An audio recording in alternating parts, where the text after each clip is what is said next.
¿Cómo están? Bienvenidas al canal del Dr. Orellano. Yo soy Daniel. Y yo, Juan Carlos Orellano Pino. Y vamos a hablar de algo muy importante: enfermedades de transmisión sexual.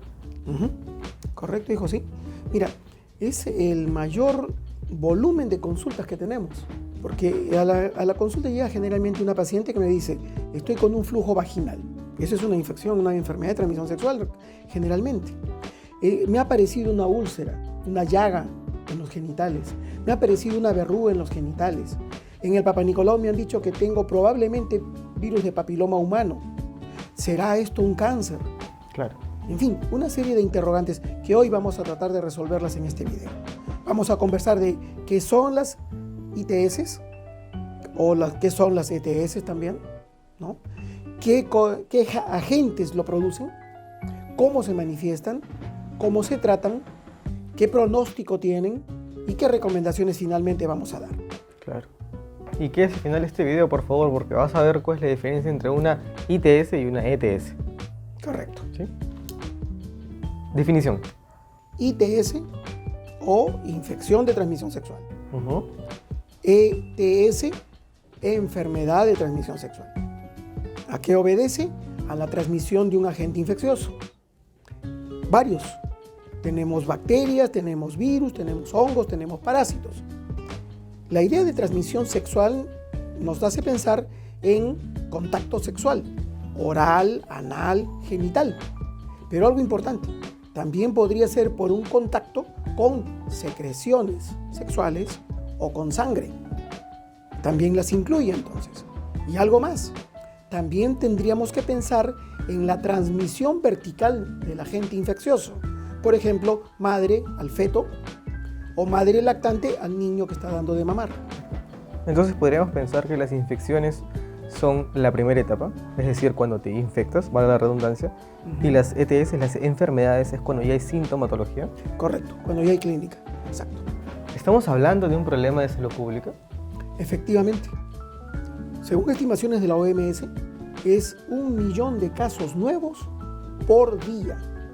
En el mundo. En el mundo. Ah, ya. Sí, en el mundo. Exacto. 1 millón de casos nuevos por día.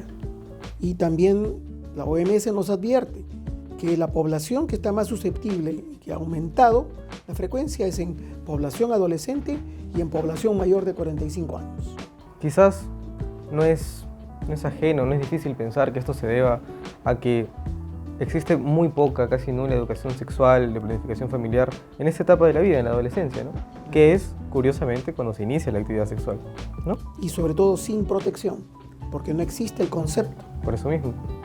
Y por el otro lado tenemos edades como 45, 50 años, quizás debido al hecho de que ya se encuentra en el climaterio, ya no va a arreglar, ya no va a gestar, pero sí se puede infectar y se descuida, ya no se utilizan los condones, las barreras físicas, que vamos a hablar dentro de poco. Correcto, así es, sí es cierto. Hablemos de la etiología y la clínica. Bien, hemos dicho que hay bacterias, virus, hongos, parásitos. Veamos bacterias primero. Ya. El Treponema pallidum es el agente causal de la sífilis. Es una bacteria. La manifestación clínica más común es la lesión ulcerosa en los genitales o donde haya habido contacto.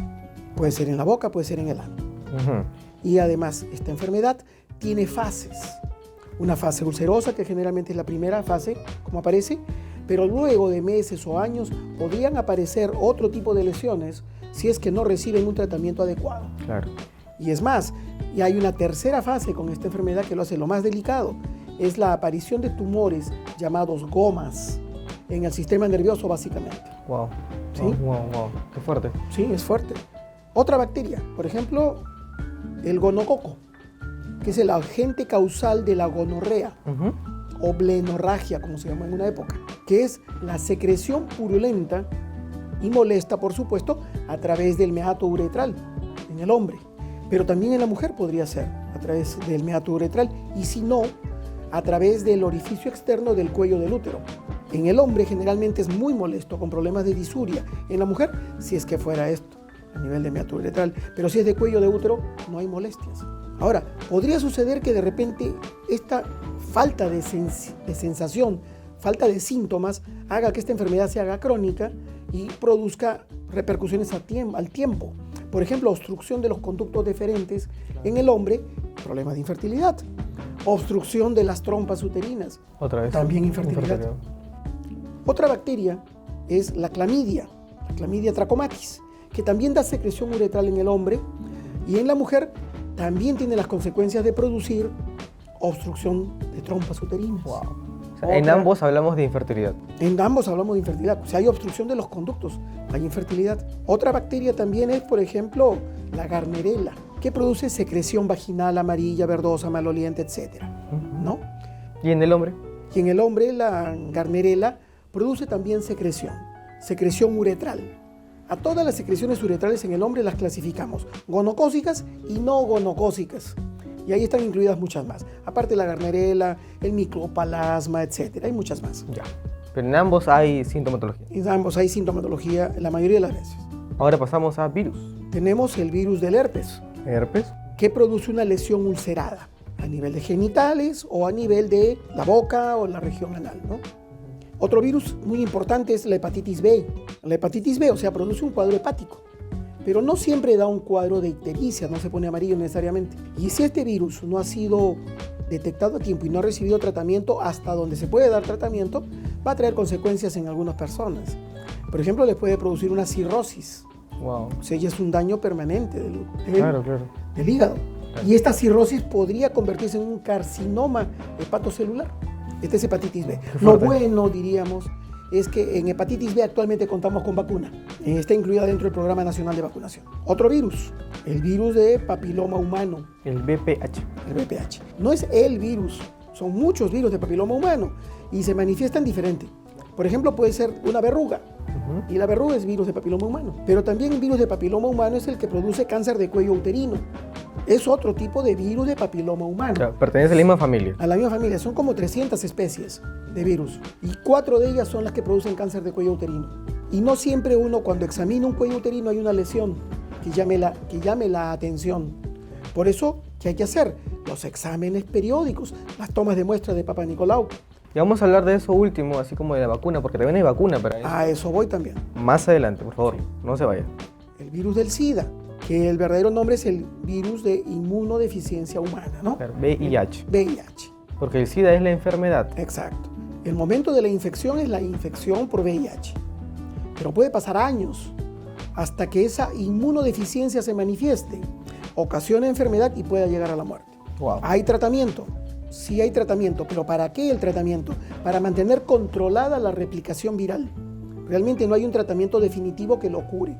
Entonces hay personas que están ya 20, 30 años con tratamientos que contienen la enfermedad, que no la hacen manifestarse. Algo importante también de virus de VIH es que se transmite al feto. Hay transmisión vertical. Asimismo, también en el caso de una bacteria como el treponema pálido que producía la sífilis, que hemos conversado hace unos minutos, también hay transmisión vertical. También pasa la barrera placentaria y infecta al bebé, al feto. ¿Y en el caso de la lactancia también? La sífilis no. ¿El sífilis no? No. Oh, esa es la diferencia. Ya. Hablemos ahora de hongos. Hongos, el más común de todos los hongos y la más común de todas las infecciones vaginales. Candida albicans. Otro tipo de hongos podrían ser hongos a nivel de piel y el contacto físico piel a piel podría pasarlo, ¿no? La pitiriasis versicolor, por ejemplo. Parásitos, también. Dentro de los parásitos, la tricomona vaginal, que produce flujo vaginal, las leucorreas o descensos. Acuérdense que tenemos un video sobre eso, sobre infecciones vaginales. Todo lo que hemos comentado genera muchas preguntas, principalmente quizás acerca de la transmisión, ¿no? Podríamos quizás englobar a todas las que hemos mencionado y decir que la transmisión se da vía sexual, ya sea oral, vaginal, anal, sangre y secreciones, y por último, vertical. Exacto. ¿Pero hay excepciones? Diríamos que hay particularidades, yo no diría excepciones. O sea, hay unas que se transmiten sí definitivamente por contacto sexual y solo contacto sexual, otras por secreciones y contacto sexual, y otras verticales. La tricomona es un parásito que está en vagina y produce secreción vaginal, pero no pasa barrera placentaria y no infecta al feto adentro por sangre, ¿no? Tampoco. Todas esas vías pueden contagiar ITS. ¿Existe una manera de sistematizar la clínica? ¿Como cuál, verdad? Primero que todo, Tengamos en mente que las ITS pueden dar síntomas y en algunas de ellas en un primer momento no hay síntomas. Y eso hay que aclararlo bien, porque puede haber una infección de transmisión sexual y no estarse manifestando, que es grave. Partamos de repente de las de las que dan manifestación clínica. Entonces, una lesión ulcerosa, hemos hablado y vamos a recordar. Lesión ulcerosa se presenta en sífilis, se presenta en herpes, por ejemplo. Se presenta también en el chancro por Haemophilus ducreyi. Cuando decimos chancro estamos hablando de úlcera. Sí, chancro úlcera es lo mismo. Estamos hablando, por ejemplo, de secreciones uretrales, secreciones vaginales. Y podemos recordar que esas la producen las gonorreas y todas las demás que llamamos no gonocócicas, como la clamidia, el micoplasma y otras más, ¿no?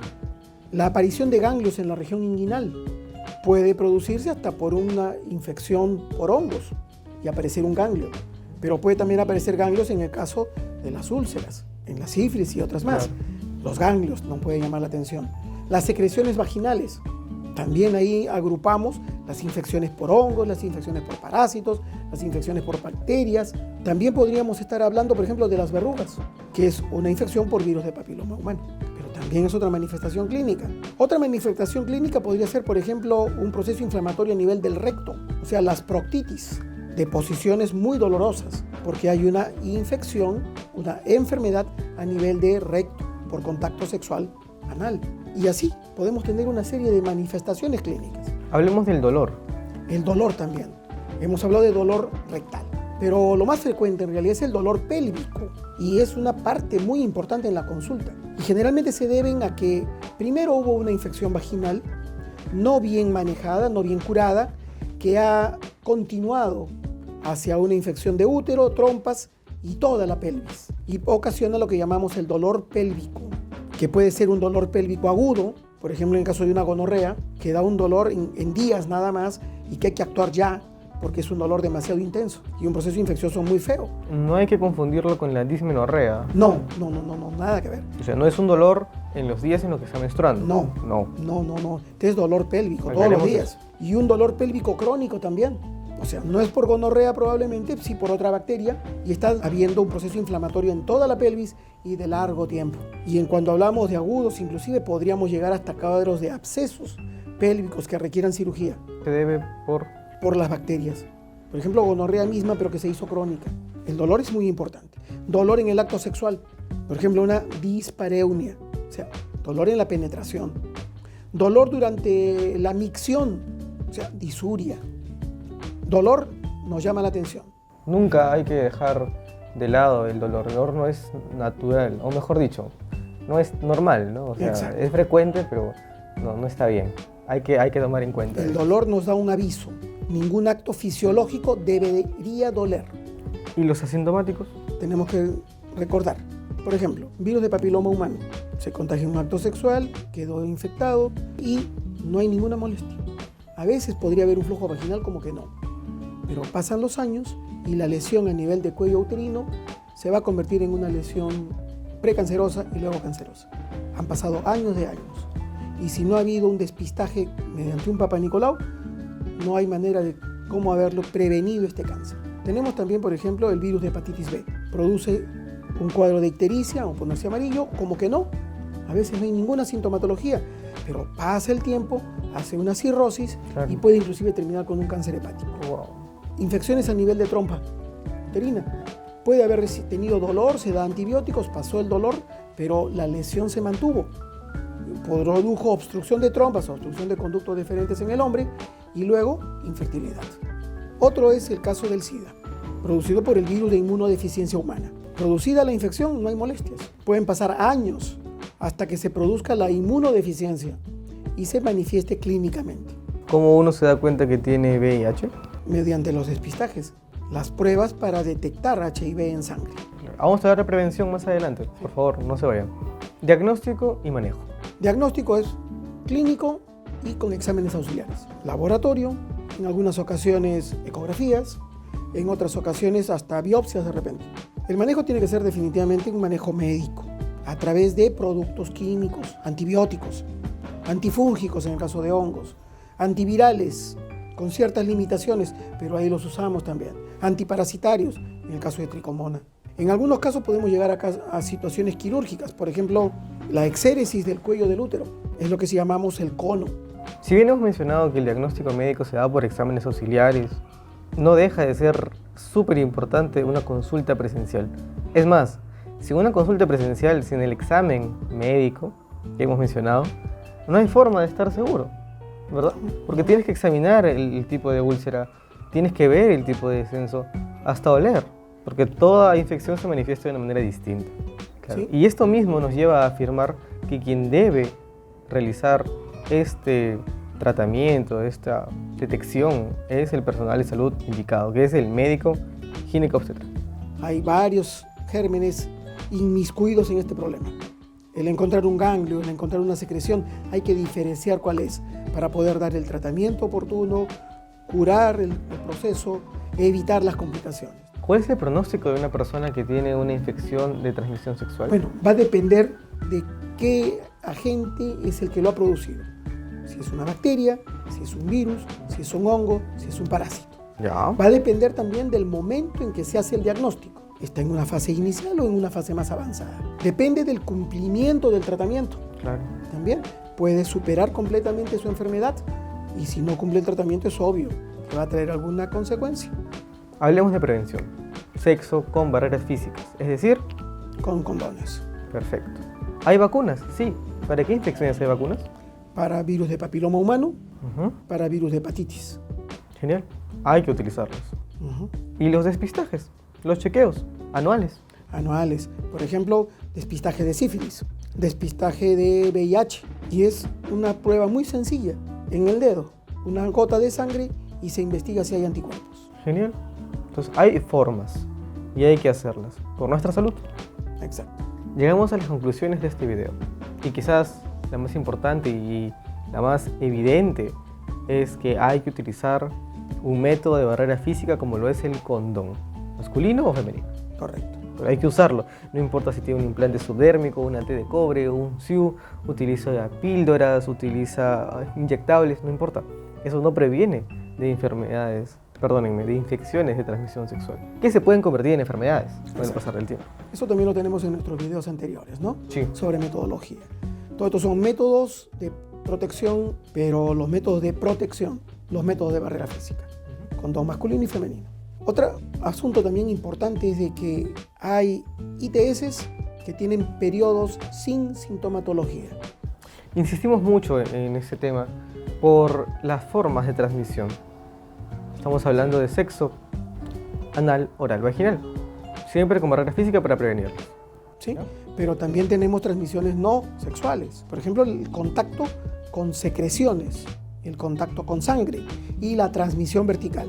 Madre-feto, madre-niño lactante. Siempre hay que tenerlas en cuenta. Tenemos una frase que nosotros hemos articulado para este video. Las silentes son trascendentes. Es decir, luego del diagnóstico de la infección preposea, tiene que pasar la voz a sus contactos, a las personas con las que ha tenido sexo últimamente. Quizás en los últimos meses, en los últimos años, es importante ponerse en contacto. Por último, y no menos importante, hay que resaltar que siempre el personal de salud, el médico, es el personal indicado para el diagnóstico y el tratamiento de las infecciones de transmisión sexual.